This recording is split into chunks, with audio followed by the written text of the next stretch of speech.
വീട്ടുമുറ്റത്ത് കളിച്ചുകൊണ്ടിരുന്ന കുഞ്ഞിന് നേരെ പാഞ്ഞെടുക്കുന്ന തെരുവുനായ്ക്കളുടെ CCTV ദൃശ്യങ്ങൾ പുറത്ത്. സ്വന്തം വീടിന്റെ മുറ്റത്ത് പോലും കുഞ്ഞുങ്ങൾക്ക് രക്ഷയില്ല. തെരുവുനായ്ക്കളുടെ വിളയാട്ടം തന്നെയാണ് എങ്ങും. കുന്നുംപുറം AR നഗറിൽ വീട്ടുമുറ്റത്ത് കളിച്ചുകൊണ്ട് നിൽക്കുകയായിരുന്ന കുട്ടിക്ക് നേരെയാണ് തെരുവുനായ്ക്കളുടെ ആക്രമണം ഉണ്ടായത്. 3 വയസ്സുകാരന് നേരെയാണ് തെരുവുനായ്ക്കൾ പാഞ്ഞെടുത്തത്. തലനാരിഴയ്ക്കാണ് കുട്ടി രക്ഷപ്പെട്ടത്. കുട്ടിയുടെ നിലവിളി കേട്ട് ഇറങ്ങി വന്ന വീട്ടുകാരുടെ തക്ക സമയത്തുള്ള ഇടപെടലാണ് രക്ഷയായത്. അയൽവാസിയായ സ്ത്രീയും ഓടിയെത്തി നായ്ക്കളെ ഓടിച്ചു.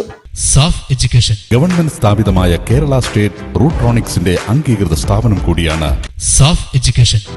അവർ courses PGDCA, DCA, data entry, Indian and foreign accounting, Tally and GST, AutoCAD, graphic designing എന്നീ കോഴ്സുകൾക്ക് അംഗീകൃത സർട്ടിഫിക്കറ്റോടെ സാഫ് എഡ്യൂക്കേഷൻ പഠിക്കാം.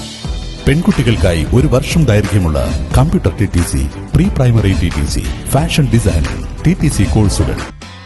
SAFF education Valanchery.